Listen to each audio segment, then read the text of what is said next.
However, in that, because of my mommy's support, I really made those stigmas, I reconstructed them into the positive one. So trying to prove people wrong, leaning on that negative stigma into a positive one, really made me to push on to reach where I am right now. And the joining the associations, this association has really supported us, has given us, we've received capacity building trainings whereby at least I'm able to know thorough information about spina bifida, the management, how I can manage myself, and also awareness. So I call upon, this association actually has really made me to really think about what I'm supposed to do. I create awareness, and really has pushed me to go back to pursue a master's in clinical psychology. Why clinical psychology? Because my fellows are troubling with mental health issues. The mental health issues which I suffered in when I was growing up, I really want to, if you really come together and join me and we battle with that mental health issue, so that my fellows and others who are not here and other children living with invisible disabilities they are battling with, we can really help them. We can really help my fellows. That's the reason as to why I really want to pursue this. I also encourage, I call upon the healthy personnel who really interact with these parents. I kindly request you, if you really get a parent or a patient who have invisible disabilities, kindly explain thoroughly to these people, so that the invisible disability is visible. How I wish the doctor explained to my mom that this child has spina bifida. She would have learned how to manage me, but she wasn't explained, and she didn't know the type of condition I was living with. And the people were like, oyo mwana wo mukuze echejo, because I was leaking urine, and they think that you're just pampering a child. No, kindly healthy personnel, all of us, just explain the mother that this child has the invisible disability, however the management is A, B, C, D, E. And also, I call upon let us come together as associations, at least to make these invisible disabilities to be known. Because when we come together, at least our voice can be heard. Thank you. Thank you very much. Oh, I can have that microphone.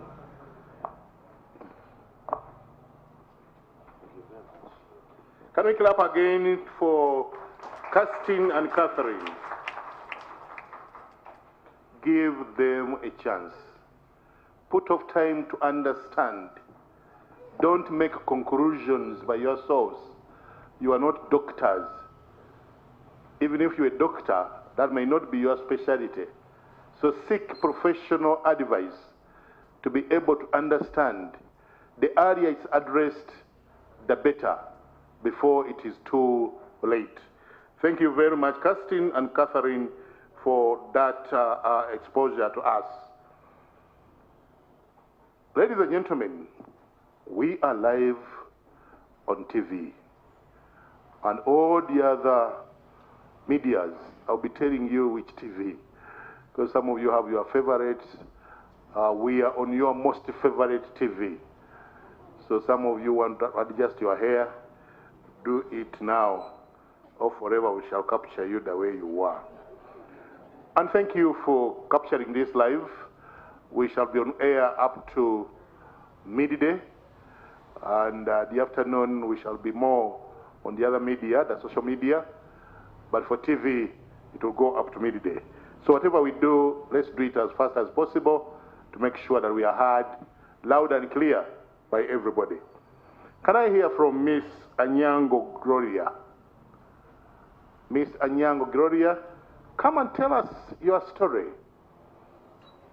in the 3 minutes that has been given to you. But if you use less, no problem.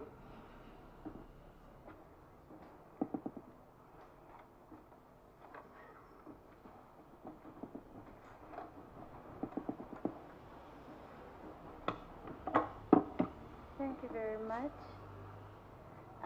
The Minister of Disabilities and the Elderly, the commissioners in the House, the development partners, the COSs, and the media fraternity. Good morning, ladies and gentlemen. My name is Anyango Gloria. I'm in Senior 6 in St. Julian High School. I'm being sponsored by Social Service Uganda under a project of the Girl Education Challenge project. Today, I count myself among the blessed for this rare opportunity to share with you some insights. On behalf of my children with disabilities, especially those with invisible disabilities, children and adults are part of 12.4% of the population in Uganda with invisible disabilities. Our disabilities are very hidden and hard for others outside to know unless we tell them about it. And for example, me with sickle cell, it's very hard for me to convince people that I'm part of the invisibility disability. So, because of this disability that is hard and hardly seen physically, talk about autism spectrum, dyslexia, chronic illness, sitting disabilities, and the spina bifida, and others, which affect our functionality in our daily lives because it's part of us. We endure with it. Due to our nature of disabilities, we are frequently preserved as people who are stubborn, lazy, and they call us pretenders most times, and they call us naughty. Yet the pain we endure all the time is part of us, and it's hard to relate. So, our call of action to the people, our families should take extra time to understand and support us during this situation. And human rights actors should focus on the invisible disabilities and the advocacies and research. They should research more. And finally, the government should include children with invisible disabilities in the planning of the country. For God and my country.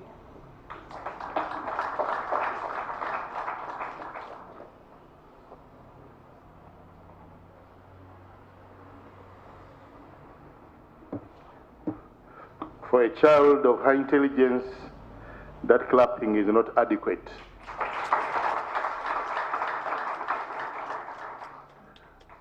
That's much better. Gloria, we thank you. And she ends on a very serious note. Include children in all discussions.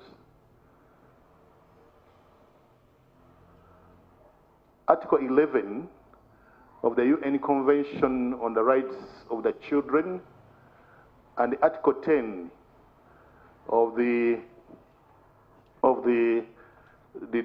Convention on the Rights and Welfare of Children does provide for participation of children and the right for children to be heard. Involve them as much as possible. Some of them have complained that you actually take them to a physician and you have not spoken to them. You just see them a little drowsy. You pick, you take, you tell the physician, please inject her. What are they injecting? Say, I'm there. My mom has not talked to me. The next thing I see, Please, put off your clothes, they're going to inject you. What are you addressing? Can we listen to them? It's a right to be listened to. It's a right to be heard. And one of the judges said he's hoping that everything that will be said here will be signed. And everything that will be signed will be voiced. Didn't you say so? Yes, he said so. And we want to keep to that. We want to keep to that. Now, I have good news for you. That yesterday, you know our boys and girls in UPDF, they are somewhere in DR Congo after a clear understanding between the two governments. So yesterday, they brought smiles to some of us. UPDF hits 4 ADF camps in DR Congo under the operation codenamed Shuja. Shuja, I don't know whether that's Congolese or Swahili. Somebody will tell us what it means.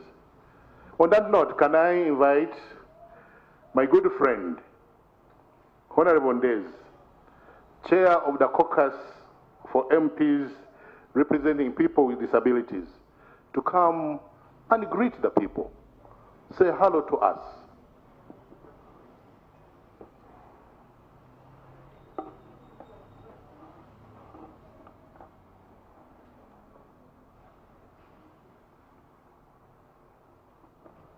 I have said that we are live on NTV, Uganda, and all the social media platforms of NTV. And my request is that you will limit your movements as much as possible, especially in front of the cameras. It doesn't come out so well when you crisscross in front of the cameras. So kindly limit your movements. Honorable Alex Ndezi.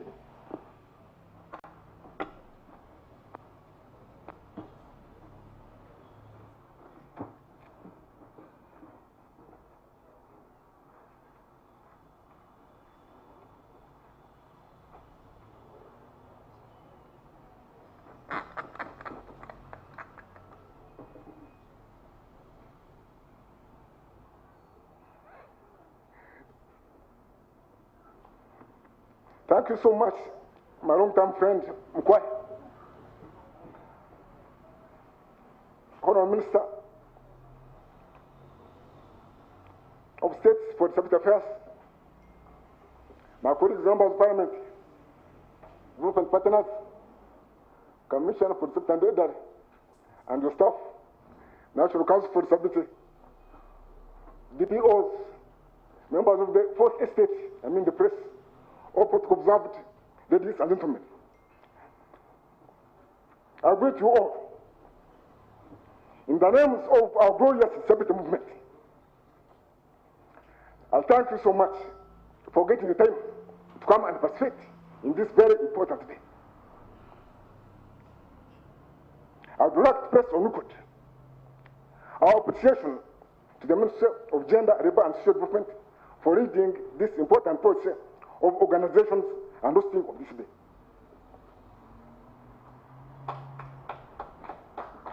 Through our minister, I also want to press on record our appreciation to His Excellency the President, Yoweri Kaguta Museveni, for appointing one of our own as our Minister for Disability Affairs. I also use this opportunity to congratulate you on Asamoah, our superstar, our champion, for this important appointment. I'm very sure all our people in the disability movement have been inspired by this achievement. And I'm very sure they are ready to work with you to ensure the realization of the goals of the movement.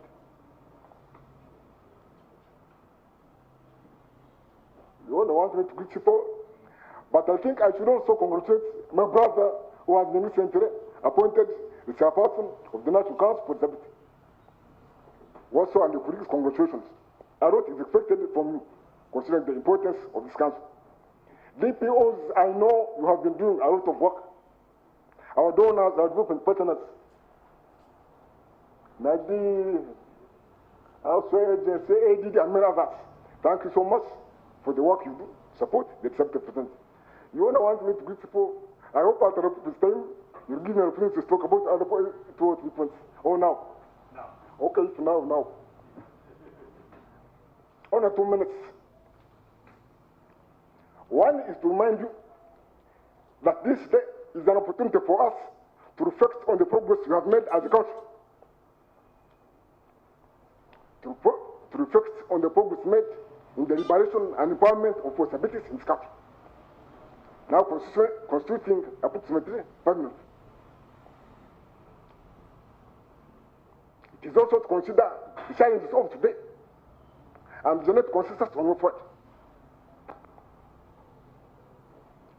I think and I believe we have done a lot, especially since the coming into power of national resistance movement. Credit should go where it is due. The NRM was the first government in this country to recognize responsibilities and take specific measures to ensure that our people are empowered. I do not want to say what we have achieved, but I want to say we have achieved a lot. Our constitution recognizes us. The roads are positive. We are local councils. We are local governments. We also have money from government. Most of the time when you are asking me if the special grant is the same, no, it is not the same, and it has been increasing over the years. And it will keep on increasing, I'm very sure. So we have done a lot, but a lot more still remains to be done. I have only three specific requests. Rate with possibilities, take advantage of the existing policy for security. Let us take advantage of the existing government programs. Embrace government programs. The special grant, youth effort program, and many others. Embrace these programs to improve upon our rights. Second, responsible livelihoods. We already have disabilities, so my friends, let us try to live responsible lives so that we can live a bit longer. Thus, is once again urge you to support our new Minister for Disability and so that she can be very successful. Thank you so much. I'll get you again. The name of the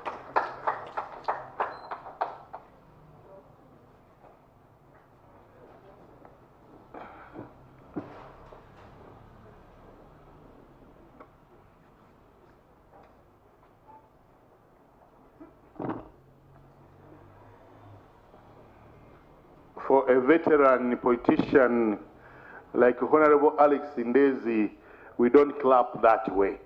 We clap much better and with more dignity. He has effectively represented the people with disability. Can we clap for him once again?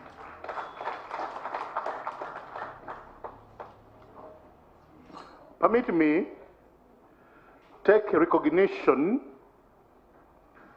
of the participants online. We fully recognize you, our people online who for one reason or the other could not be with us. You are online. We are going to continue monitoring and getting your feedback and also your comments in the chat box. And we shall be able to respond most appropriately. As we still wait for our chief guest, who is actually, now this time I'm telling you the whole truth, who is actually around the corner, let me invite the children from USDC to give us something that they have, led by Patricia Nakawoya. The children from USDC.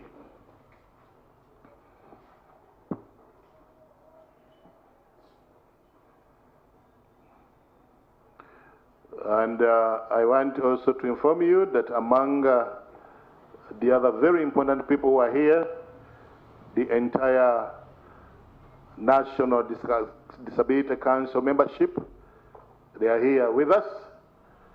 And the secretary to the National Council for People with Disability is also here with us.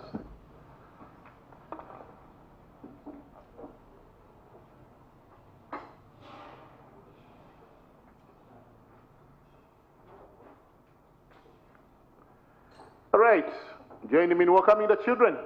Give us a treat.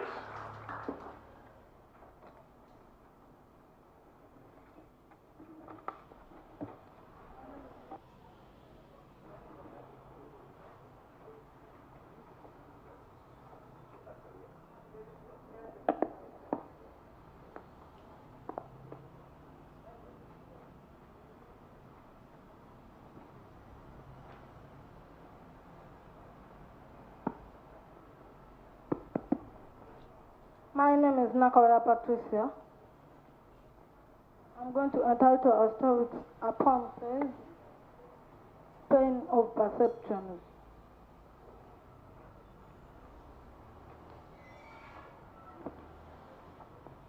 It is easy to judge a person's appearance, but physical appearance does not tell the truth.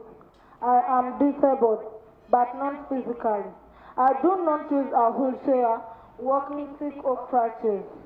I have no missing limb, deformity or such, but many invalidate my pain. I am a disabled person.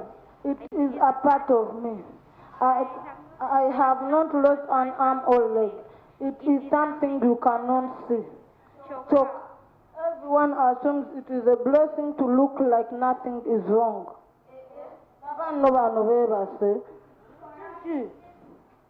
Chronic dizziness is my disability.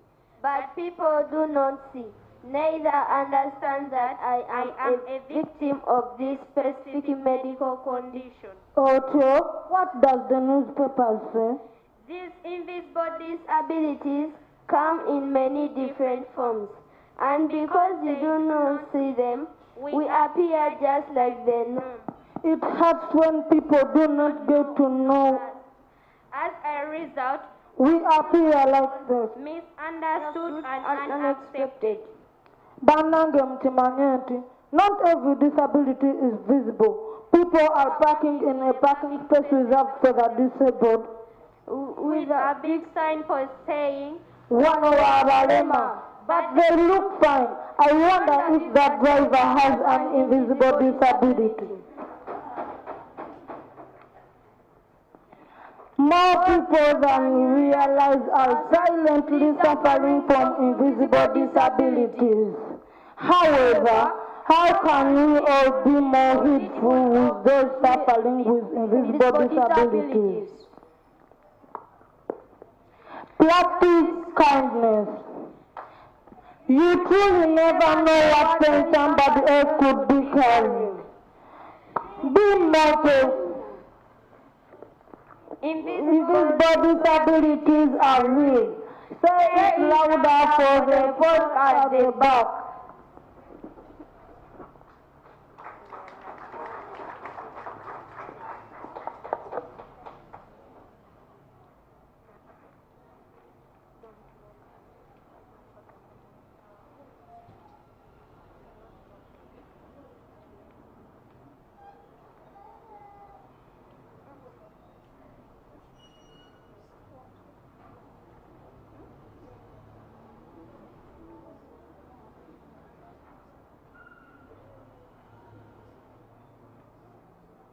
My name is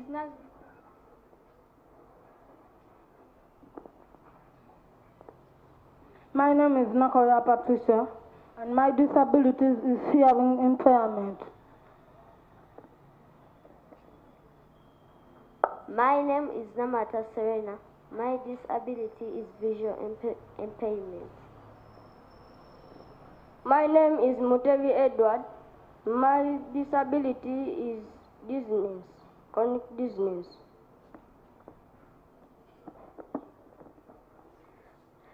My name is Esther. My disability is sleeping disorder. My name is Nazli Vanessa. My dizziness is mild autism.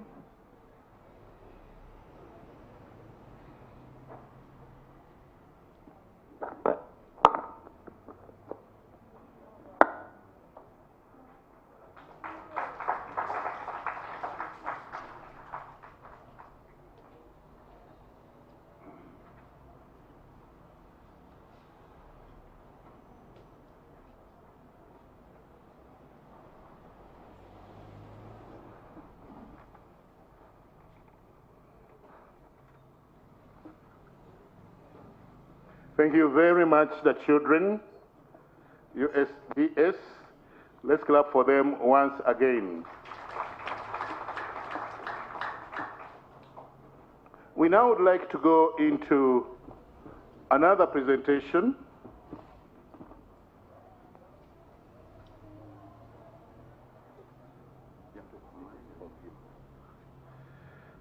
We are going to go into the Symposium Objectives and Expected Outputs. And I want to take this opportunity to introduce to you the new Commissioner for Disability and Elderly. We had Mr. Samu Masava, who since has retired. We now have new blood in the names of Mr. Muhumuza Prosper is our new Commissioner, Disability and Elderly in the Ministry of Gender, Labor and Social Development. Mr. Muhumuza holds a master's degree in business administration, specializing in health care management. He holds several postgraduate diplomas, including a postgraduate diploma in community-based rehabilitation for people with disabilities from Chambogo University, a postgraduate diploma in health system strengthening from Galilee College, Israel, postgraduate diploma in monitoring and evaluation from Uganda Management Institute, with so many other short courses on disability and social protection and issues of inclusion of the often marginalized people. He is a seasoned management specialist, well-grounded in policy formulation and an advocate of human rights-based approach in programming. He has 19 years of progressive expertise in guiding social protection interventions for vulnerable groups, policy influencing, and community systems strengthening. We couldn't have had a better commissioner for this sector than Mr. Prosper Muhumuza, whom I have the honor and duty to welcome to walk us through the Symposium Objectives and Expected Outputs. My colleague and brother, can you please come and take the floor?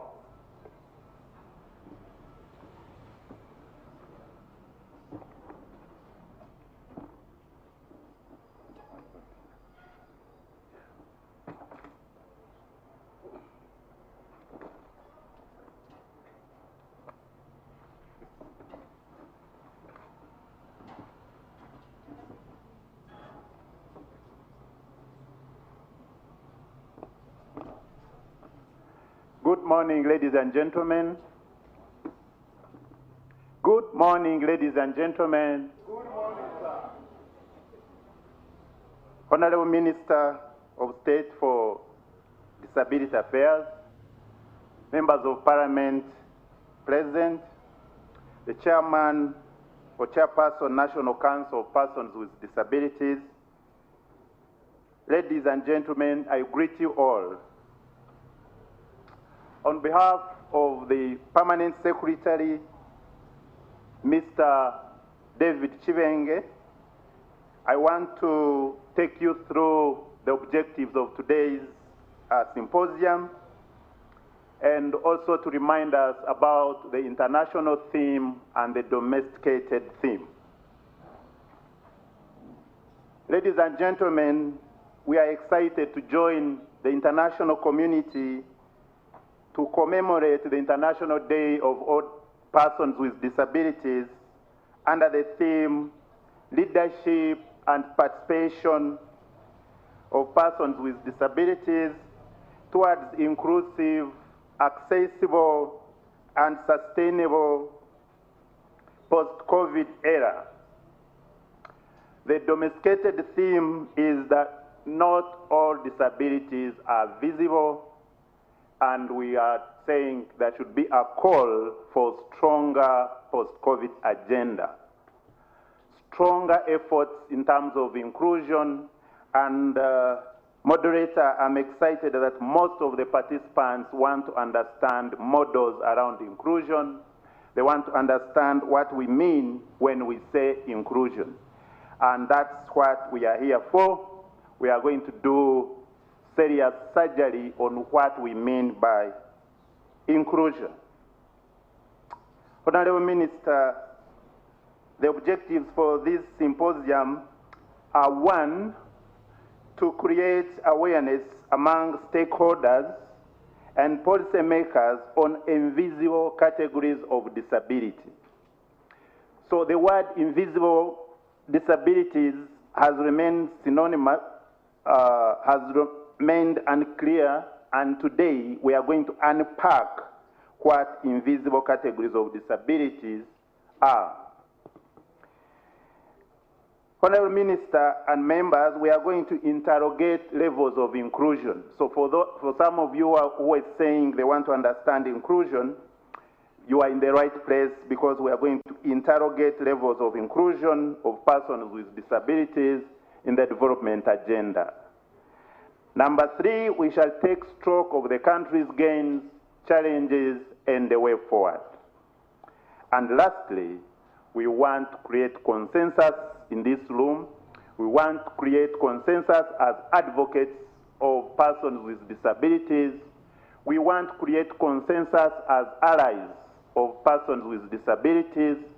We want to create consensus with the media fraternity on what it takes to have meaningful inclusion of persons with disabilities in the development agenda. Honorable Minister and guests, in the room we have representatives of persons with disabilities, the different categories. We have CEOs from different organizations for and of persons with disabilities. We have different ministries that work with or for persons with disabilities. We have development partners, and we have media fraternity, among others. Lastly, we expect to have presentations really to make sure that we unpack inclusion. We are going to have presentations from CSOs representing children with disabilities. We are going to have Minister of Education telling us how inclusion is done in the education context. We are going to have Minister of Health telling us how inclusion is done in health service delivery. We are going to have Minister of Gender, Labor, Social Development tell us how inclusion is done in the legal framework. National Planning Authority telling us how National NDP3 was coined with a context of persons with disabilities.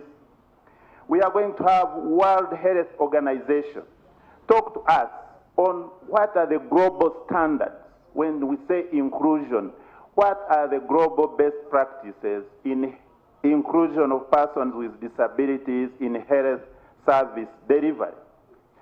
Of course, we are going to have a keynote address by the National Council of Persons with Disabilities, and it will be done by Dr. Ojok on behalf of the Council of Persons with Disabilities, really unveiling the different perspectives that disability portrays itself and how the different sectors need to do a lot in as far as inclusion is concerned. Honorable Minister and members, we are also going to have speeches in the afternoon.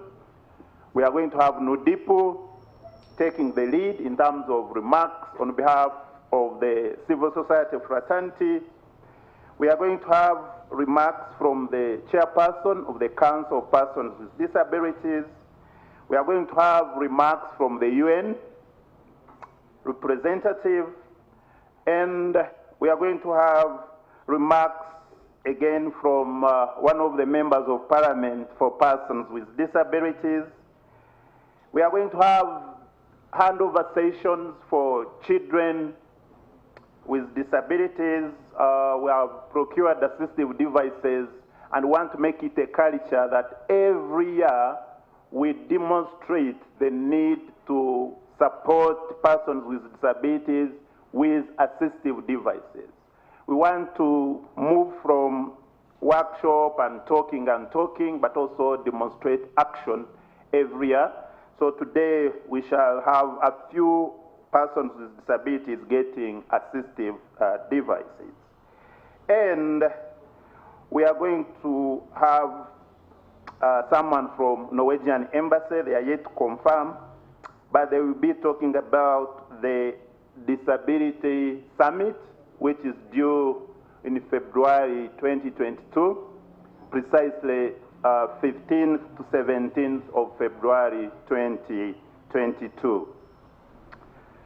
That's the quick highlights of what today will look like, Mr. Moderator.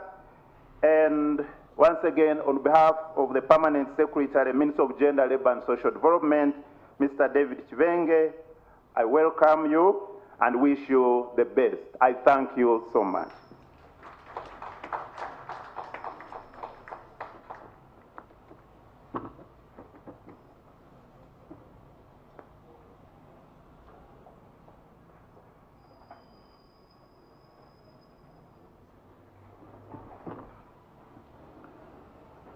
Thank you very much, my colleague and brother, Mr. Prosper Muhumuza, Commissioner, Disability and Elderly in the Ministry of Gender, Labour and Social Development. Ladies and gentlemen, we are on security alert because of things that have been happening around the country. We request you humbly, be close to your bag. If we see any bag or any box deserted in the army, we say we are going to charge it. We shall charge that bag, meaning it will disappear from you. So kindly keep your possessions nearer to yourself. I also realize that there are colleagues who came in when we had started. I request that we give them an opportunity to introduce themselves as quickly as possible. Medina, can I have introductions? You can get my mic. My microphone is there. And you can have the sanitizer that you have there. And if you know that we don't know you, meaning that if you know that when you came in we had already introduced ourselves, could you kindly introduce yourself?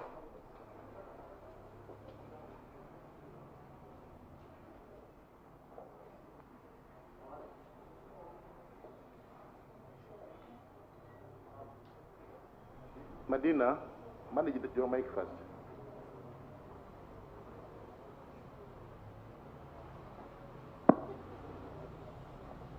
Good morning, everybody. My name is Greg McTaggart. I'm the Technical Director of ESP2 program, supporting the Ministry of Gender, Labour and Social Development to expand social protection in the country.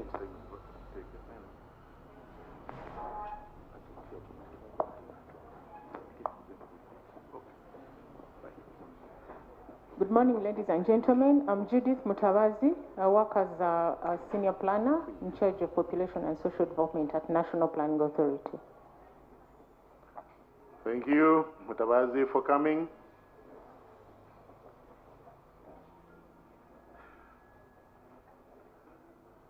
There is one here. I know the people you don't know. Good morning, ladies and gentlemen. My name is Laura Kanushu. I am the National Woman Member of Parliament, Persons with Disabilities. Thank you. Anybody else? If you know, we don't know you, kindly introduce yourself.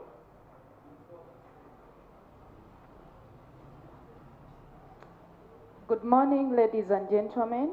My name is Nemrembe Aisha from Chambogo University. Thank you.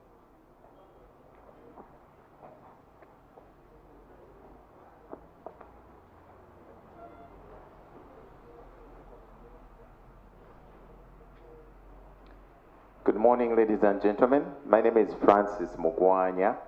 I am the Director of Father's Heart Mobility Ministry. We distribute wheelchairs, but I also am a member of the National Council for Persons with Disabilities. Thank you. Thank you for coming. Good morning to you all. My name is Florence Namaganda, Director and Founder of the Special Children's Trust and Mukisa Foundation. We work with children with disabilities. Thank you.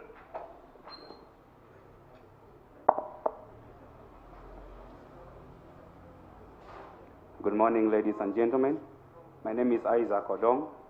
I work with Spena Befida and Aerocephalus Association of Uganda as a project officer. Thank you. Thank you.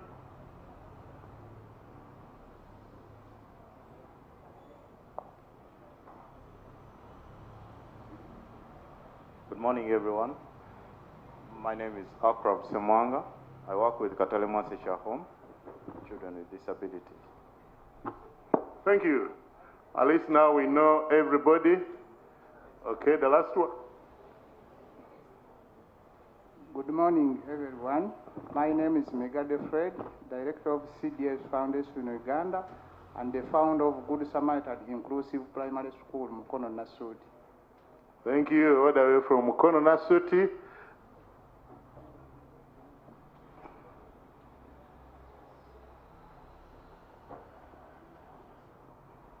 Yes, morning to you all. Morning. I'm Santongo Livingston, Assistant Program Officer of Uganda Association for the Mentally Handicapped, Inclusion Uganda.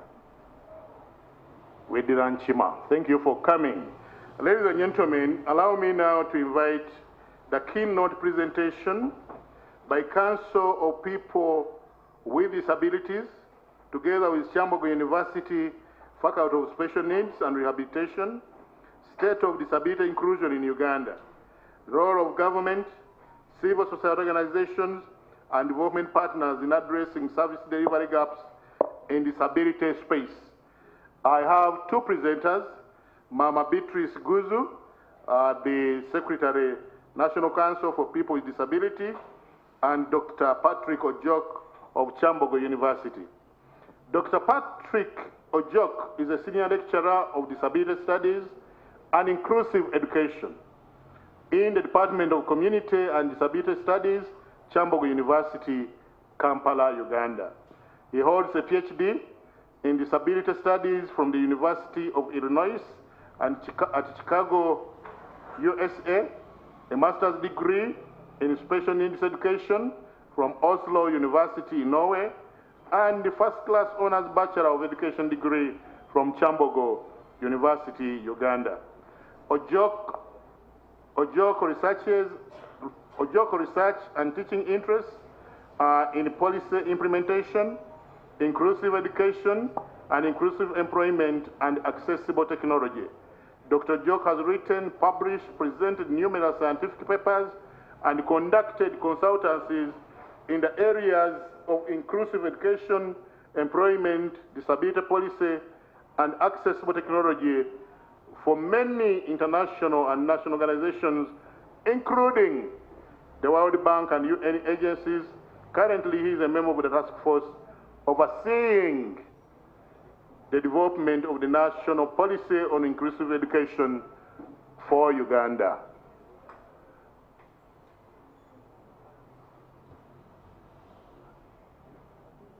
Allow me invite Dr. Ojok to come and make the presentation.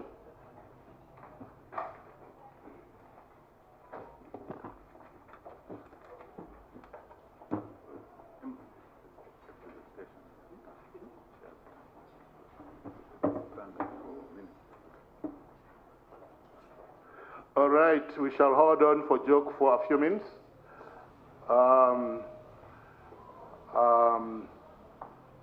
For a few minutes, and you'll see why in a minute.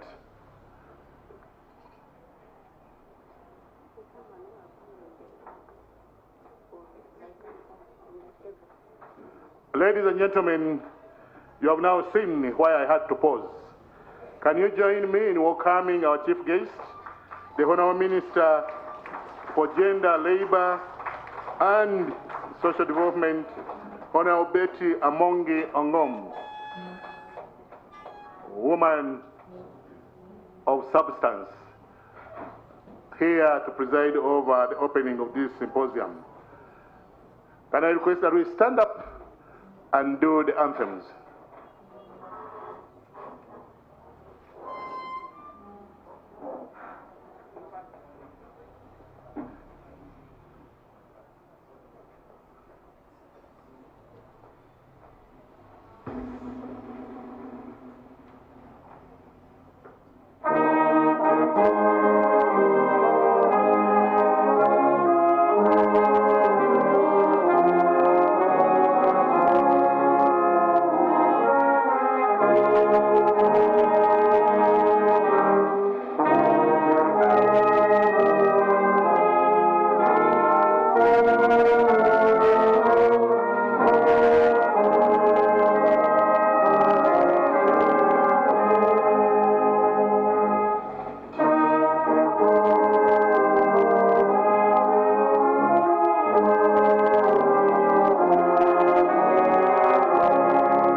very much. We can take our seats. Can I invite Senior Assistant Secretary, Dean Miro, to come and lead us in a word of prayer.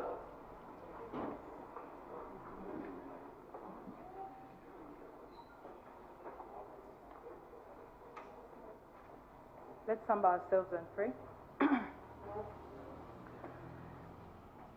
Dear Lord Jesus, we thank you so much for this morning. We thank you so much for bringing us safely here. We commit our stay here into your holy hands. We pray you guide our deliberations. In the name of the Lord Jesus Christ, I pray.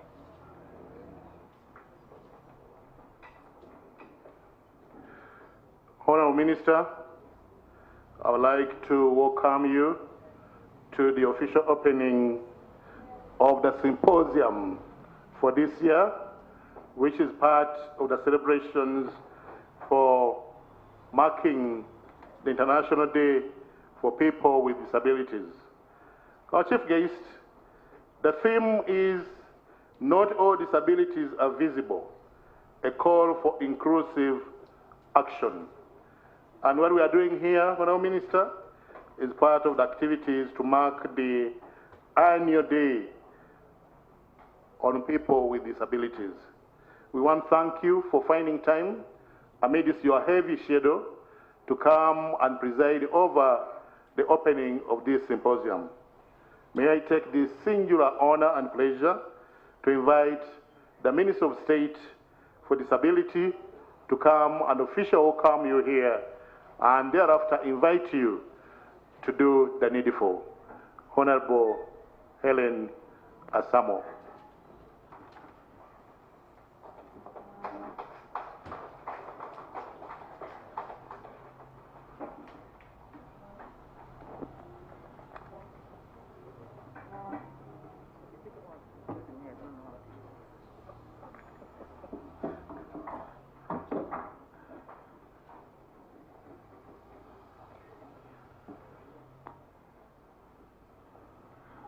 Good morning, everybody. I think I need to remove a mask as Mr. Mondo was practicing here, but it's the wrong way of doing things. Our Minister of Gender, Labour and Social Development, Honorable Amongi, the members of Parliament present in the room, the chairperson of the Council for Disability and your entire executive, all invited guests in your capacities. I respect all the protocol. Honorable Minister, we want to warmly welcome you, and I want members to give the Minister a thunderous clap.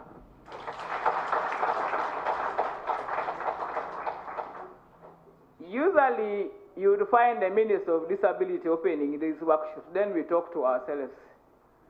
This time, it's the Senior Minister herself who is in the room. And the Senior Minister is somebody who has understood everything about her ministry. And she is the mother of all the people, because you have disabled, you have workers, you have women, you have the youth. But I'm telling you, since we joined the ministry, her speed, we have to run. And we run. She tells you, I want this done, where's your work plan, and ABCD.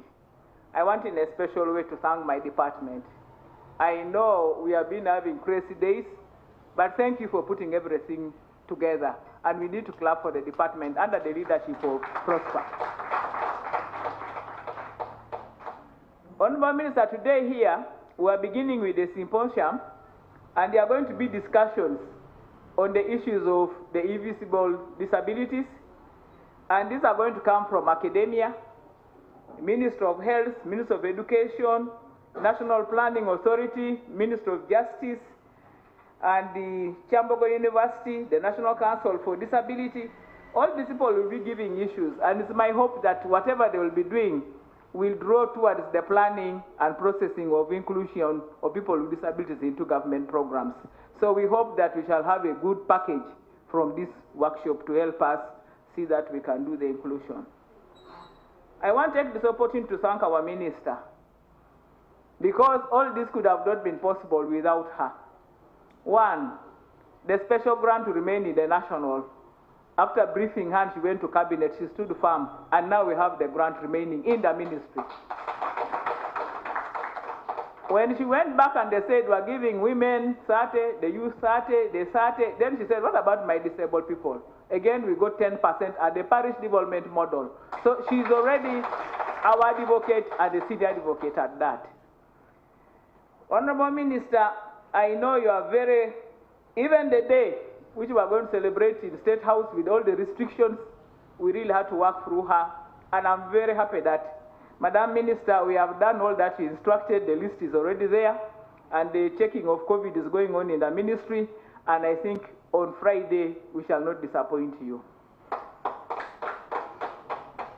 So, Honorable Minister, I want to say thank you for coming.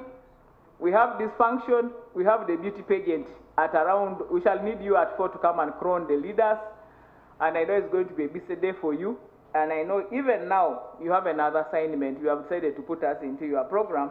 We don't take it for granted. So I want to take this opportunity and singular honor to invite you to address the people, and thereafter you will take your leave. But maybe before you come, Honorable Minister, I'm sorry. I was guided that there was a child to make a presentation. It's okay. No, I wanted that small child to. Okay. If the child is not there, I'm going to invite the minister because I wanted her to have a feel of the invisible disabilities. But if the child is not there, then Honorable Minister, please come and address your people. Thank you so much.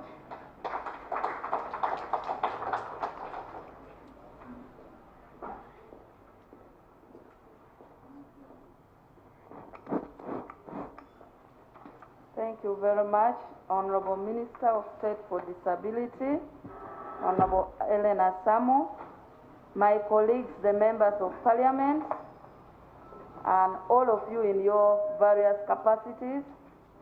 I want to, first of all, thank Honorable Asamo for all the work she's doing to make sure that this sector that deals with disability is a sector that is prioritized in the ministry.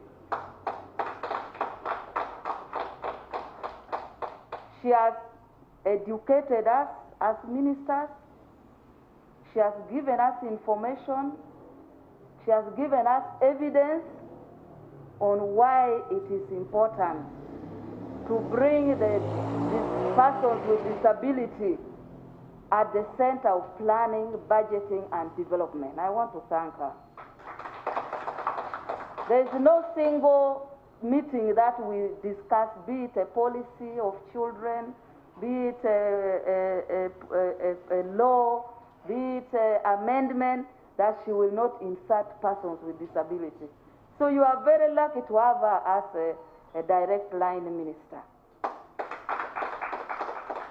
I also want to thank my colleagues, members of Parliament, because when you elect your members of Parliament, they are supposed to withstand all the pressure. When we were amending the National Social Security Amendment Act, the President had written saying, no, disabled people are vulnerable, they should not access their money, but they wait until 55 years.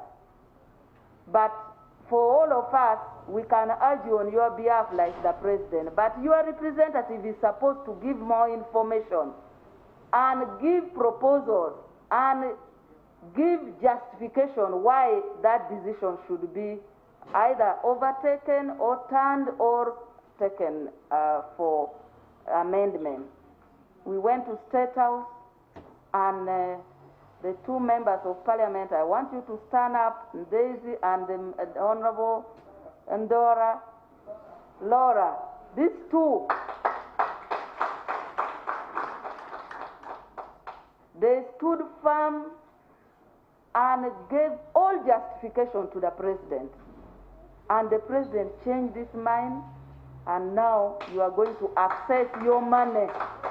Under the NSSF Act, workers who are 40 years will now access your 50%, and the normal people only 20%. So I want to thank them, because this is how we should work as members who represent special interest groups like you. So on behalf of the Ministry of Gender, Labour and Social Development, I want to welcome you to this National Symposium 2021, which is a precursor to the International Day of Persons with Disability, which is slated for 3rd December, just on Friday. We then will join the rest of the world to commemorate this day, and this day, its observance started on 3rd December 1992. The purpose for us is to raise awareness on the needs, rights, and what is needed for us to do at all levels for persons with disability. We are also supposed to take stock on what we have done as government. As partners, we take stock. What have we done to better the lives of persons with disability? So these pre-event activities and many others, which includes one of those that the Honorable Minister stated, the pageant Miss and Mrs.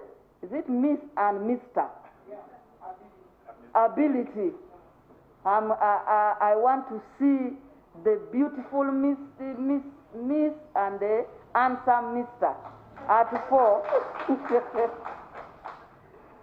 So today, this precursor event, we are also supposed to look at what reflects on the processes, the best models that other countries have done, although Uganda is one of the best models. But it doesn't stop us from borrowing examples from others. What are those programs? What are those policies that have worked, which we can add on to ours, which has worked, so that we have a meaningful inclusion of persons with disability in our national development agenda. It also is to give us platform to audit ourselves as government, civil society, agencies, the media, to audit and say, what role have we played in harnessing the inclusion of the persons with disability? It's us to make accountability and explain to Ugandans what we have brought on the table and what we plan to bring on the table for purpose of enhancing the potential of persons with disability. And therefore, as Minister of Gender, Labour and Social Development, I know there are many experts who are going to speak here, who will give proposals, who will give policy programs that government should take for better in your life. I will wait from your summary of discussion, recommendation, and a strategy that you would have come up with for purpose of taking it forward. Of course, I see that this year's theme is that all disabilities matter, a call for inclusive action for this symposium, but this theme also is raising awareness on the categories of invisible disabilities and their inclusion in development agenda. The other day, someone came to me and was saying, you people, you have failed to bring on table children of autism. And that one is also a very important disability that we have not prioritized as a ministry. So I don't know whether autism or children with autism, any of them are here, but there's somebody already who has written a paper on that aspect of disability. Those are some of the invisible, you know, for us when people talk about disability, they want to see that someone is either not having scratches or somebody is having a problem. The other day, the president was joking that in his parish, there's a lady who kept on representing them as a disabled person. Then one day he asked and said, but you, what type of disability do you have? The people started asking. Then the lady said, my disability is in my private parts.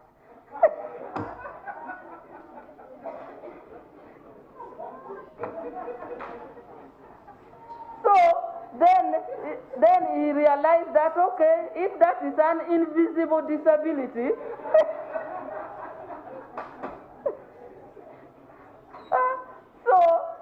then the community had nothing to do, and he said she represented them for over 20 years. And nobody had the audacity to try and find that disability.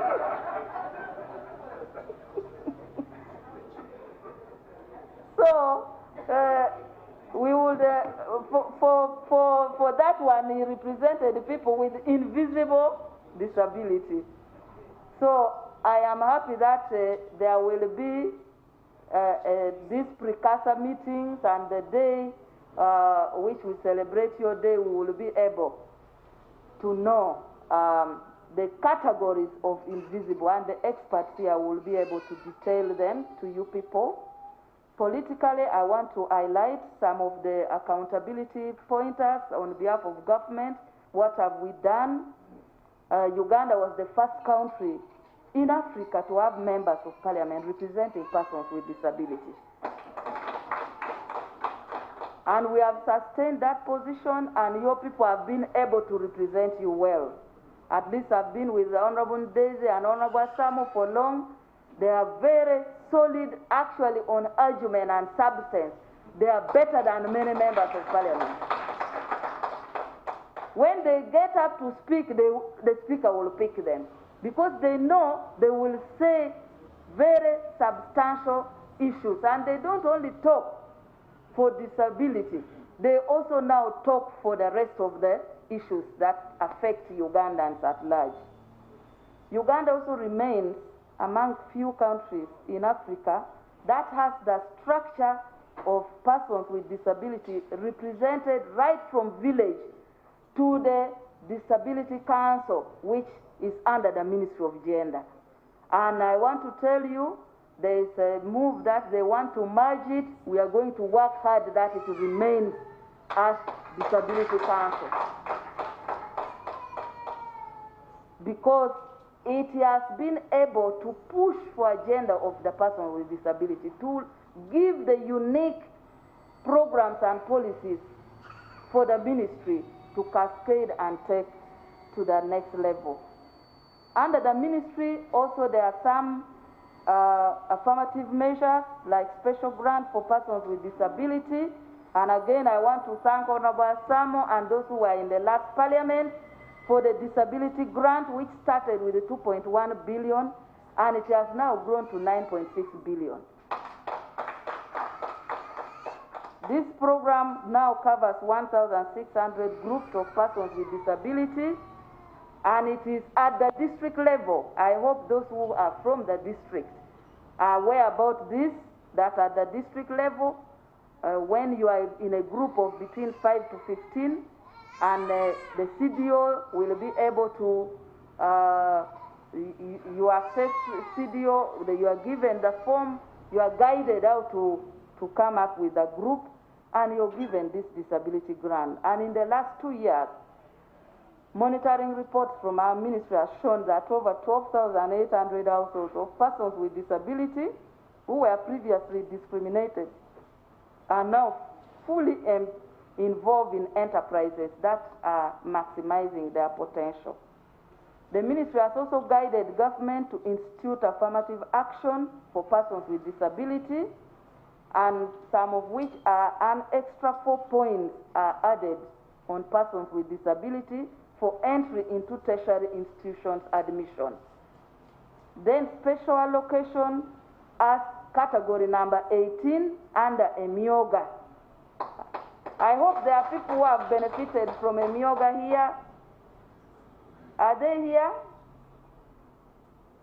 So then we have allocation of the 10% under parish development model, and then the one of NSSF I've already talked about. Already, we also have regulations to enforce the Persons with Disability Act, which has been developed. It has been validated already through massive consultation. And this will help us to regulate most of the issues. And in our top management, which is going to take place this month, we are going to adopt your regulation and it will be operational. Also, you are aware we have 10 regional rehabilitation centers, shelters, and resettlement homes for persons with disability. We are going to commence their rehabilitation in a planned manner to support skills development for persons with disability. And under Ministry of Education, many education-related program has been geared towards supporting those studying like for Braille and so on. And in a special way, I want to congratulate Mr. Daniel Elajo, a blind student who obtained 20 points in the USC 2020 from Iganga SS. And is now going to enroll in for Bachelors of Law.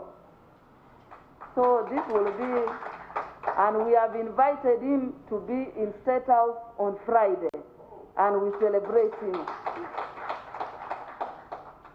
So of course there are other programs under Ministry of Health and other ministry, and I don't want now to read all of them, but we are aware about your challenges which still persist in this country, like any other country in the world. I know there are areas where we have issues like in the building, people are still not following the building regulations, where persons with disability, where they should have lifts, they don't have lifts, where they should have areas for disability, for other aspects within the building is still not being followed. So we understand, we are assessing, and we will continue to ensure we enforce all those. So as I conclude, I want to say that the government, the NRM government is committed to its promise to continuously improve the well-being of persons with disability, and today's discussion are expected to reinforce the agenda of leaving no one behind, because all disability matters. I therefore call upon leaders of persons with disability and organizations of persons with disability to join hands with government to generate and implement high-impact programs for persons with disability. I therefore call on all persons with disability to follow the SOPs. That's why I decided to speak in my mask. We need to follow the SOP. We want you alive so that we fully open. And please vaccinate. How many people are vaccinated? Are you sure? Okay. Now, what I've realized is that most men have not raised their hand.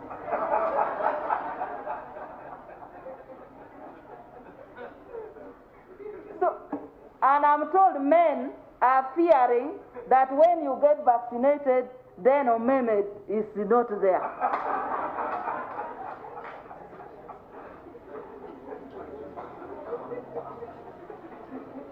Even in my ministry, I was asking the PS, who are the people who are vaccinated? How many? Then he tells me it's this number, but you know, within top management, there are people who are not vaccinated. Then I say, who are they? Said, oh, Mama, there are some people who are fearing Omeme. So, these two are vaccinated. So you should be the champion.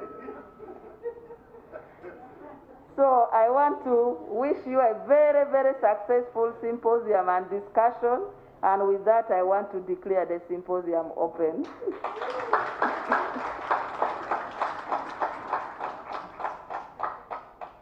So I will request, Honorable Minister, that you allow me to go.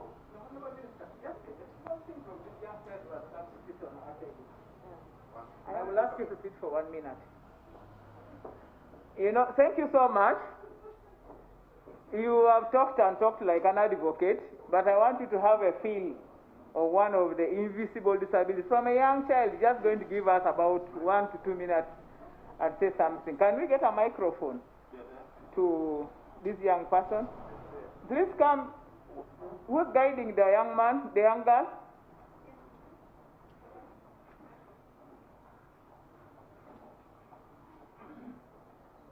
Microphone is right in front of us.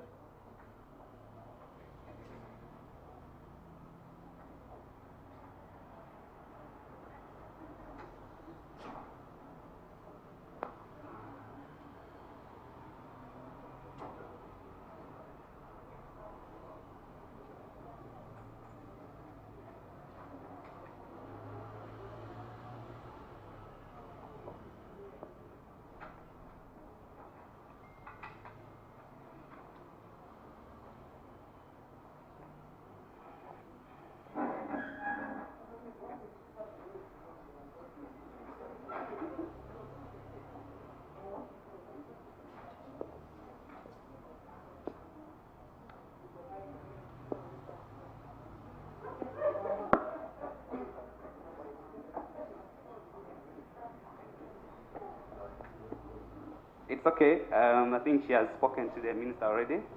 I think she got scared. She got scared. Castin, can you come back here? Please. Come back.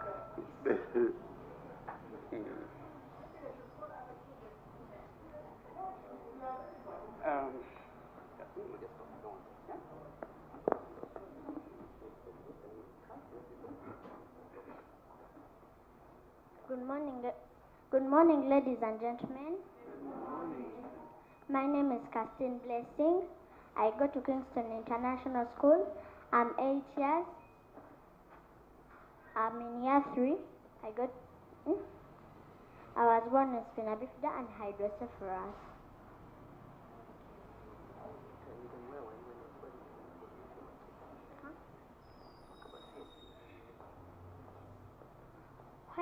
When the Honorable Minister called me, I was not here. I was going to do CIC. CIC is removing urine from the bladder using a catheter.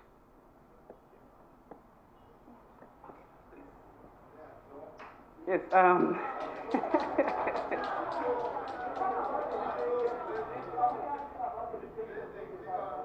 Blessing, come and sing your song. People want your song again. DJ, do you remember our anthem?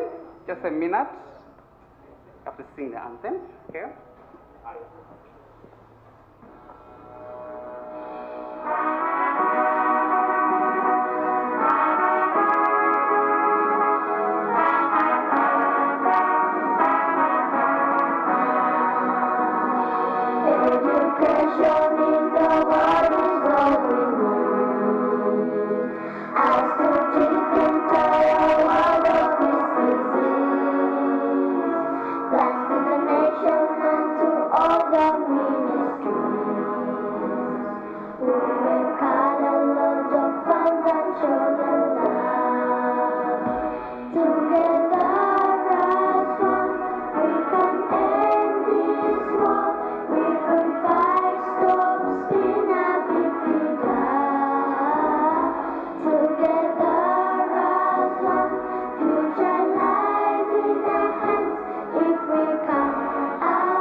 Together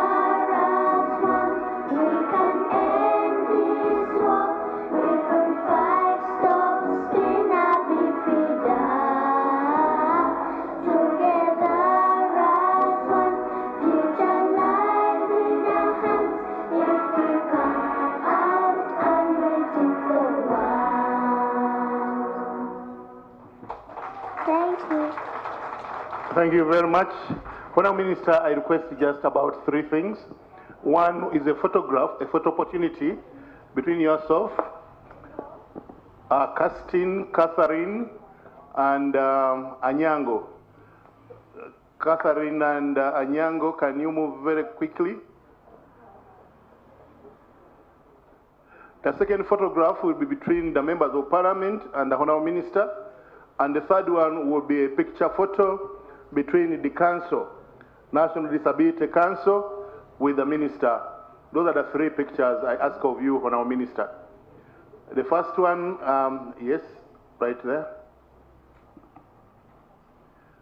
Let me have the 2 ministers with these 2, 3. Anyanga has disappeared. Oh, okay. Yes.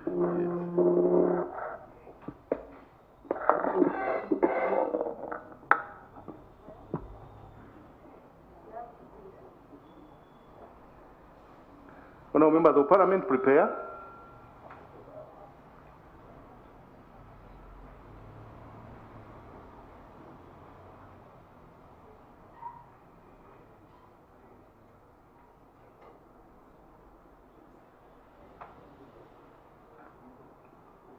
Thank you. Next is Honourable members of parliament with the Honourable ministers.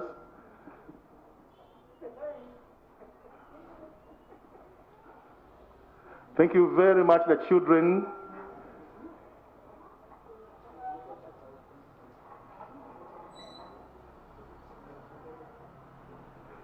As members of the council, also prepare together with the executive secretary of the council.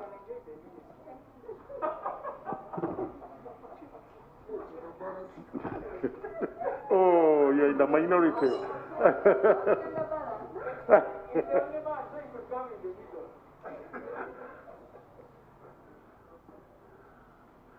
Council members, please.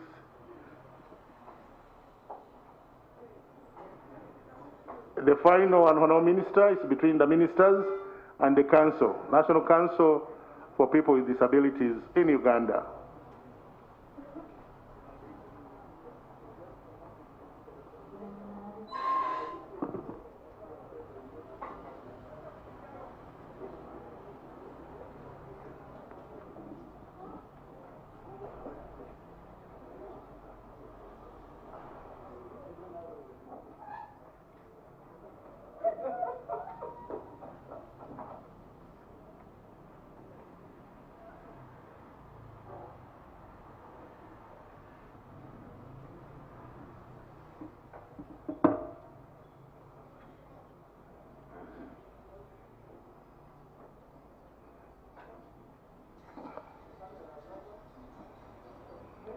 Thank you very much. Thank you very much, Honourable Minister, for sparing time to do the... We thank you. We thank you so much. Thank you. Thank you very much, Honourable Minister. And thank you very much, Honourable Minister of State. I now would like to call Dr. Ojok.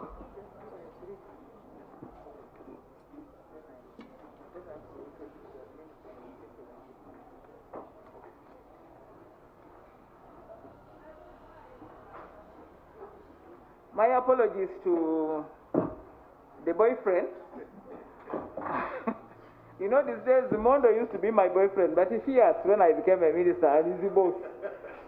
Now, when women grow big, men begin to, to coin. But I wanted to say that I will be leaving the meeting because we have so many things in between to coordinate State House. We have the BT pageant. In the afternoon, the Honourable Minister for Children, Youth and Children will be here to do the needful. So the Minister has not left you. We have the team all here, and I think feel at home. But please, the rapporteurs, make a good statement so that we can carry it forward. Thank you so much for coming, and may God bless you. So you can take over your microphone.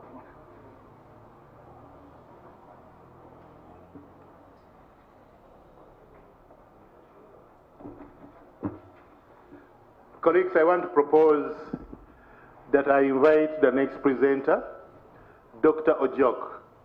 But I'll be having a team that will be picking table by table to pick a cup of tea so that we do working break tea. Is that agreeable? Yeah, so that we redeem time. May I now invite Dr. Patrick Ojok from Chambogo University to come and walk us through the state of disability inclusion in Uganda. Karibu, Mwarimu.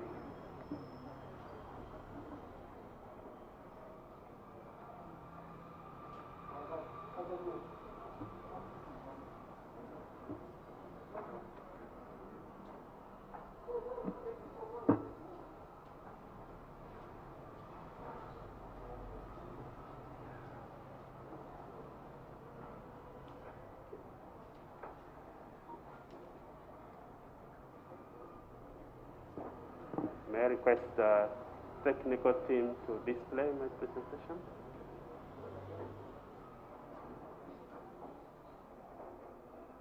Yeah, thank you. MC,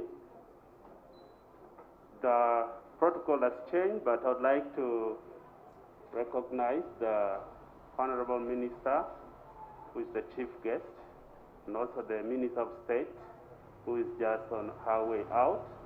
All the members of parliament who are here present, the government dignitaries and representatives from the different ministries, departments and agencies, the National Council for Persons with Disabilities, the chair and the team, the representatives of civil society organizations, the other people who are here in their individual capacities, and most importantly, all the citizens, all the Ugandans with disabilities, whose day we are commemorating today.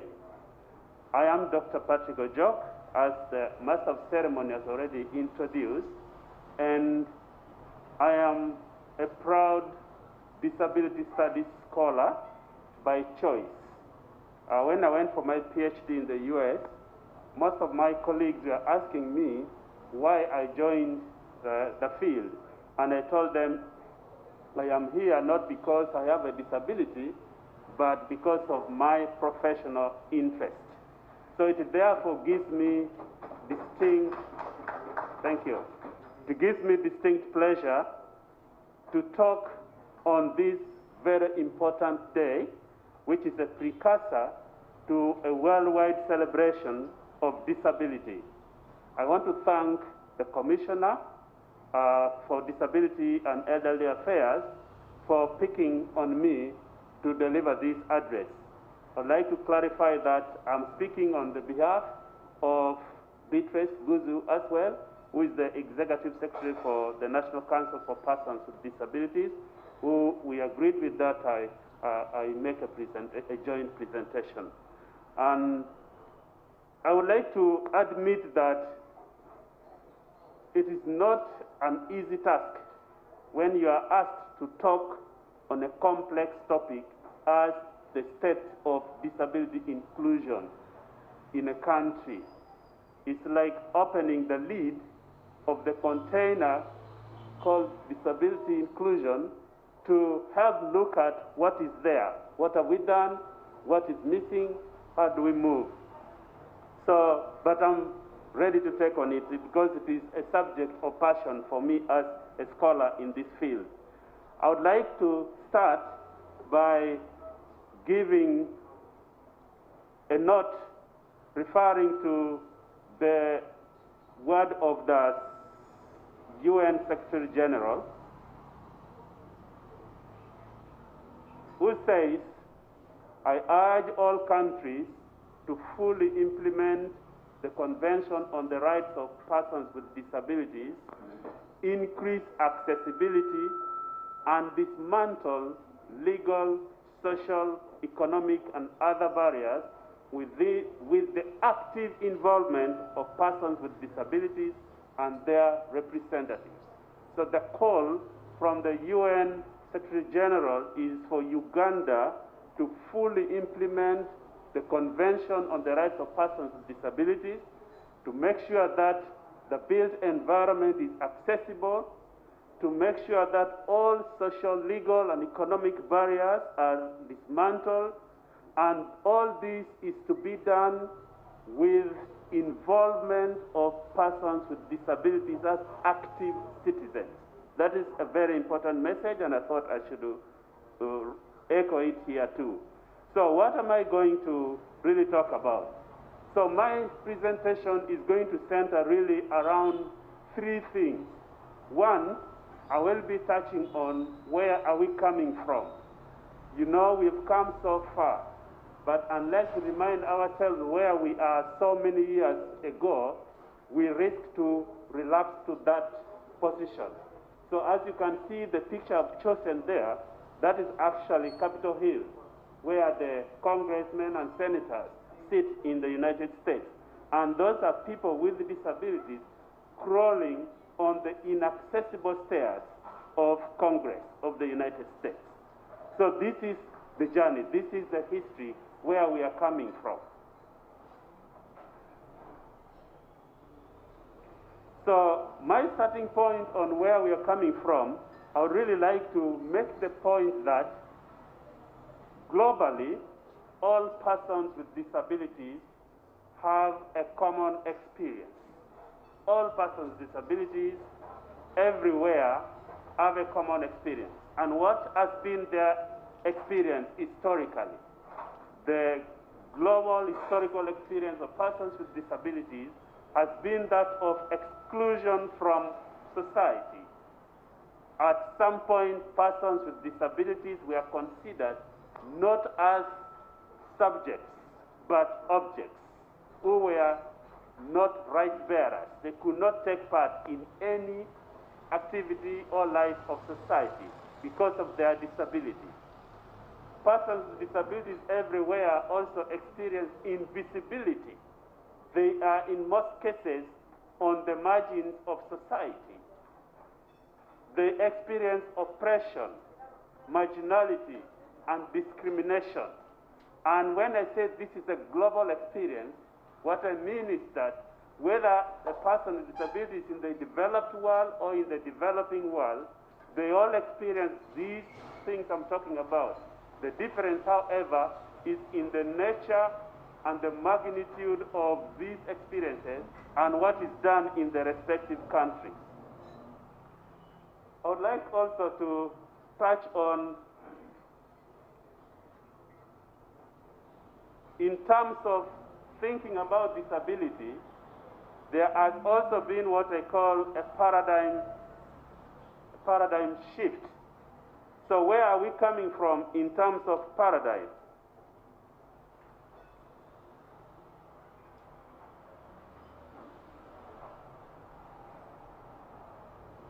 So in terms of paradigm, society has evolved in the way it has been thinking about disability, and we shouldn't forget this. But the question that I wanted to reflect as I touch on this slide is, what has changed? So many years ago, the dominant way of looking at disability was using the lens called the charity model.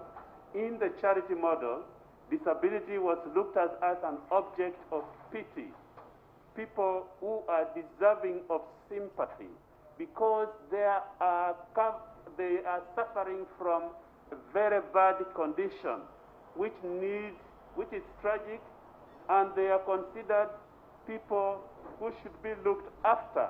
So the thinking was that of dependency, because people with disabilities are suffering. They are suffering from disability, that kind of language. And so today when you look at people with disabilities being rolled around the streets of Kampala, it is partly because the thinking that the sight of a person with disability begging in the street can attract pity, can evoke your feelings to be able to support them. So that is the charity model thinking. And there was also, or there is, the medical model of looking at disability. So the medical model is one of the very dominant thinking around disability, whereby it looks at or frames disability as a problem which lies within the individual as a result of functional limitations coming from impairment And because of that, disability needs to be fixed and cured, okay? And that is it. So people with disabilities are reduced to their diagnosis that you are impaired, you are handicapped, and so on. But also, this dominant medical way of looking at disability was challenged through a movement that gave rise to what we call the social model of thinking, which helped to reconstruct disability not so much as a pity, not as a problem within the individual, but as a phenomenon that comes from societal barriers, environmental barriers. The social model thinking is that the problem is not in the person with the impairment. The problem is in the environment, in the negative policies, it is in the negative attitudes, it is in the built environment, the architectural barriers, and the change should come from the environment and the policies around. So this is the social model. And we have also moved from the social model way of thinking to what is now called the human rights approach. So we are now, I hope you agree with me that we are now in the human rights era where disability is believed to come both from the impairment and also environmental barriers. And in this thinking, disability is supposed to form part and parcel, an integral part of development, all aspects of development. So this is the human rights era, and we embrace this thinking the day that we ratified the Convention on the Rights of Persons with Disability. What has been our own journey as Uganda?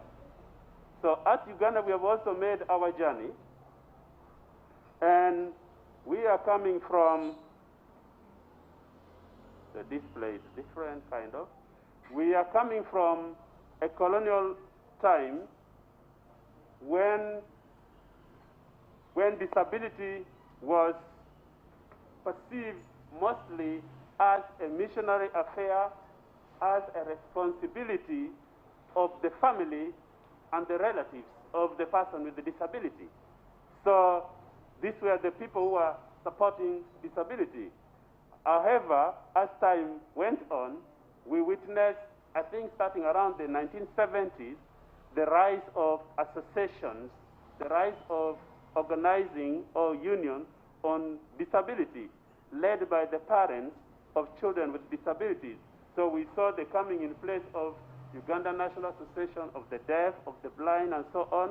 And in 1987, we witnessed the biggest ever union of persons with disabilities. That's the National Union of Disabled Persons in Uganda. And yeah, it's working up to now. And we believe that where we are now as a country, we are in a human rights era where Uganda took a deliberate step to take disability as a socio-political issue, no longer a responsibility of the family only, no longer a thing of missionaries and other sympathizers, but something for the state and other non-state actors.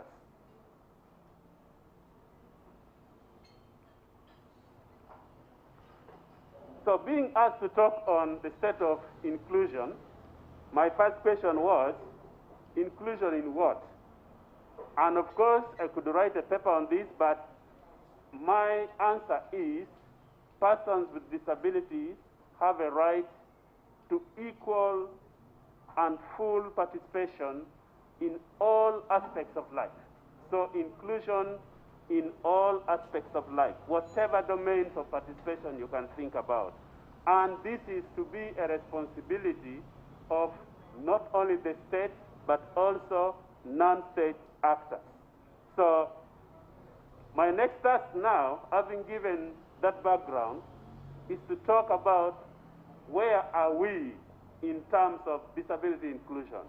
So this is now where I kind of open the lid and see where we can take green and maybe flag red and see what we need to do about the red.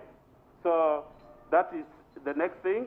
So I will be selecting on some few domains and talking about the gains that we have made and the challenges that remain.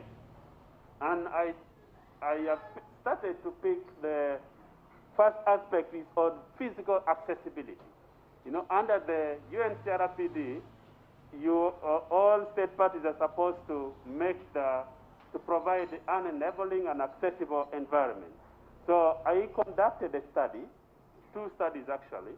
One study was an assessment of the accessibility of 23 schools in Kampala and Wakiso. And another study was in northern Uganda for USDC, which also assessed the accessibility of 9 schools from 3 districts in northern Uganda. And the findings of this study is interesting. You can see on the top right corner of the slide some pictures from the schools of toilets and walkways. So the key finding here was that none of the schools that we assessed, if you add 23 and 9, those are 32 schools, none of those schools were accessible according to the National Accessibility Standards that was developed by Uganda, by UNAPI. So none of the schools was accessible, and this therefore flags the accessibility issue as a serious aspect for Uganda to work on. So if children go to school but they cannot access the toilet, they cannot access the library, there is an issue. Still on accessibility, the Equal Opportunities Commission also conducted a study on accessibility, and the Equal Opportunities Commission study assessed KCCA Hall, main hall. It also assessed Kirudu Hospital, the Parliament, the Kampala High Court, and that is the finding on the slide. So according to this, to this study, Kampala High Court at the least accessibility level with just about 20-something% out of 100. So that means persons with disabilities who are going to this court and have physical limitations cannot access Kampala High Court. And then KCCA Hall is also not accessible. Parliament and Mapera building were found to have moderate accessibility of about 60%. So there is really job to do here in terms of accessibility. I can't say much, but you can understand what it means to go to a building and then you cannot get in because of accessibility barrier. So another aspect that I would like to point us toward is the issue of gender and equity budgetary compliance. As you know, the requirement in our law is that all public institutions must comply in terms of budgeting. Disability and gender needs to be mainstream. So again, I want to refer to a study by the Equal Opportunity Commission, not the study, but their 7th annual report. And according to the EOC, the most compliant departments in terms of gender and equity budgeting are community-based services, education, and health. So you can give a plus for yourself if you are from this department. And the least compliant departments are finance and admin, planning, statutory audit, and natural resources. The overall picture is that budgetary compliance is still also low, but it has improved, and that is a plus for us to clap for.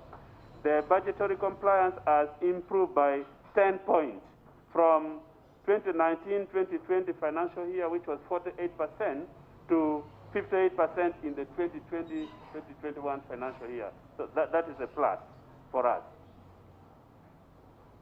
What about in education? I am happy to start with the green light, which shows things that we are moving in the right direction. Primary school attendance, as per the census report of 2014, shows a minimal difference between the general attendance rate, which is 68% in children without disabilities, and 61% among children with disabilities. This is an acceptable level of difference given the difference in the population. Also, Uganda has trained 108 tutors on basic skills of special needs and inclusive education. So we can be sure that now in most colleges or PTCs, there is a tutor who is knowledgeable on inclusive education issues. And then in terms of higher education, we have an affirmative scheme called the disability scheme, where 64 students are admitted to universities every year. A study by Nudipu, which is done this year, has revealed that between 2013 and 2019, 453 students with disabilities have been admitted to universities. Challenges remain, however, in the education area, where there is low transition to secondary level. Most of the children who join primary school do not make it to secondary and after secondary. Then a big red flag on the literacy level among persons with disabilities. The literacy rate of persons with disabilities stands at 55% compared with the 75% in the general population, and that means a 20 percentage point gap between the disability community and the general population. Allow me to emphasize the gap. Where the gap lies most in literacy is in Karamoja, whereas the general literacy rate average for persons with disabilities in Uganda is at 55%. In Karamoja, the literacy rate among persons with disabilities is 21%. So that is 21%. And that means 79 out of 100 persons with disabilities in Karamoja region are illiterate. So those who are in this field of intervention, you should know where to go. And persons with disabilities are also 11 times more likely never to attend school than persons without disabilities, who are 7 times likely not to ever attend school. A point about COVID and education was that during the 2 school closures due to lockdown, parents of children with disabilities, a study by Mbazi and other group members, found that most parents were grappling with their children without access to home learning materials. So I think we need to look into that. So that is a picture about education. I cannot touch on everything. Allow me now to move to the aspect of justice. So in terms of justice, the point I would like to make is that 64% of persons with disabilities, according to a study that was done by EOC, revealed that they have had some kind of access to the justice system. I thought this was encouraging, although I'm not so sure of the representativeness of this study. Another plus was the removal of derogatory terms like idiot and imbecile from the penal code. Also, the prohibition of discrimination on the basis of disability, which exists in our Constitution and in the Persons with Disabilities Act, and the regulations for Persons with Disabilities Act 2020 are in progress. The minister herself has revealed that they are going to adopt it in top management very soon. These are issues that we are proud of, but however, there are outstanding issues of concern under the access to justice issues. One of them, which I already pointed out, is the continuous inaccessibility of court premises. Kampala High Court cannot be accessed by persons with physical disabilities. This may be the case with many other lower level court premises. And then there is a delay in the implementation of court rulings on disability issues, limited access to legal aid, and overall, access to affordable justice is still very low. Most persons with disabilities cannot go to court or seek legal redress because of money. And I would like to point out that in terms of case law, there's a negative precedent that was set by a court ruling where the KCC and Makerere University were sued on issues of accessibility, and the judge of this case ruled that Kampala City Authority and Makerere University do not have to make their public premises accessible, because at the time that most of the buildings were constructed, disability issues were not yet at the fore. So then this is a kind of a precedent which is not encouraging, but we hope that more accessibility issues make their way to court, and we see whether that another precedent can be set other than that one. So that is access to justice.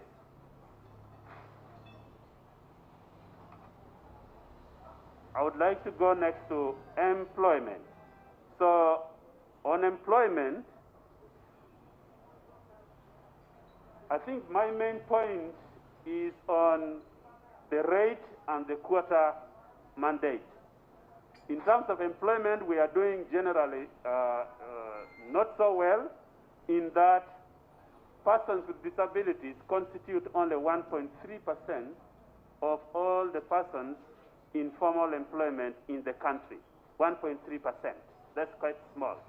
And among persons with disabilities, persons with the physical disabilities constitute a significant majority. That's 77% of those who are in formal employment are persons with the physical disabilities, and followed very remotely by persons with the visual impairment, who are 8%.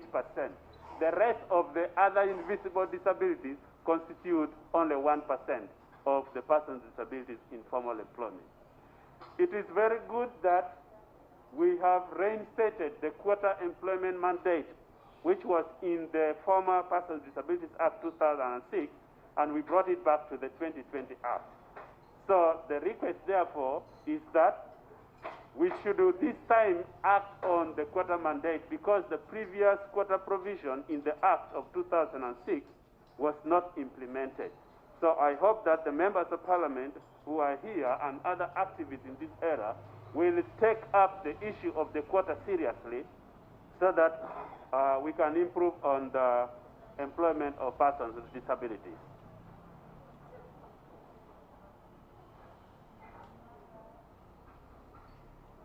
What about social protection? In terms of social protection, I think I will dwell on the special grant. The special grant may not be the best example of what you call social protection in the strict sense, but it's something meant to improve on their income. So according to the report that has been compiled by the Ministry of Gender, access to the special grant is highest in the Buganda region. It is highest in the Buganda region, that they have divided it into South Buganda and North Buganda, followed by Busoga, Ankole, and Toro. This is where the grant is being fairly accessed.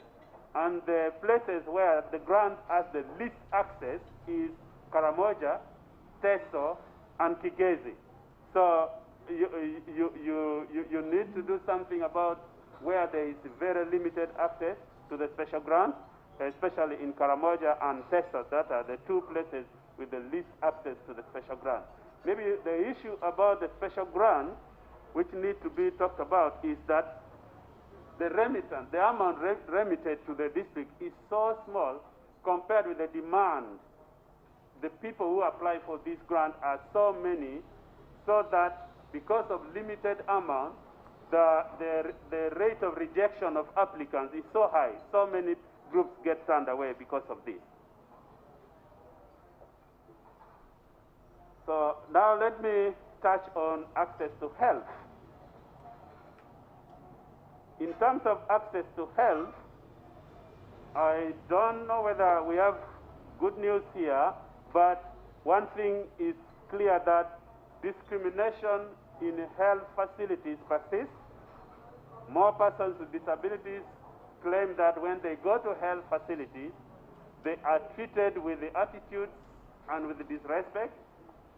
Health facilities are also inaccessible, and persons with psychosocial disabilities, those with the mental health conditions, have been shown to face a lot of cruelty and inhuman treatment. For example, they are forced to take medicine under inhuman conditions. So these are some of the issues around health that may need to be, we still need to address. And then a point of concern during the COVID response was that the mental health units in regional referral hospitals were changed to COVID-19 isolation centers. So this forced most of the people with mental health conditions who were on treatment to have their treatment suspended.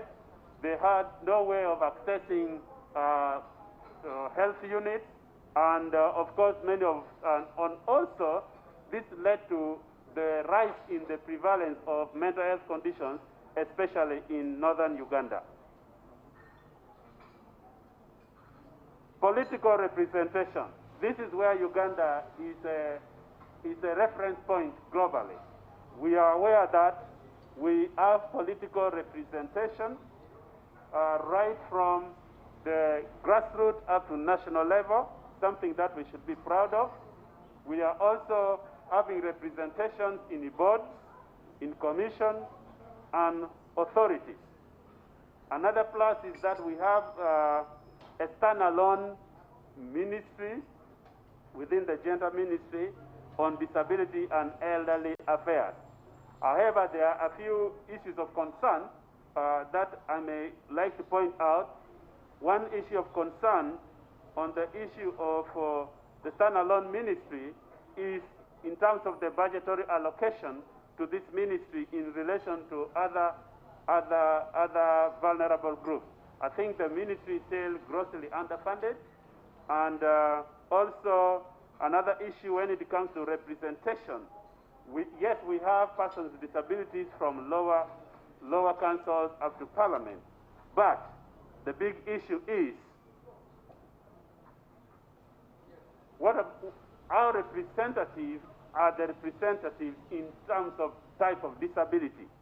Are all disabilities getting to compete and get elected as members of parliament?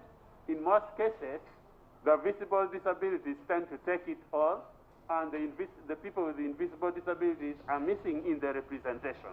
So these are now issues of equitable representation within the disability community, because disability is inherently heterogeneous. They're not a uniform group. Yeah, so that is an issue to think about.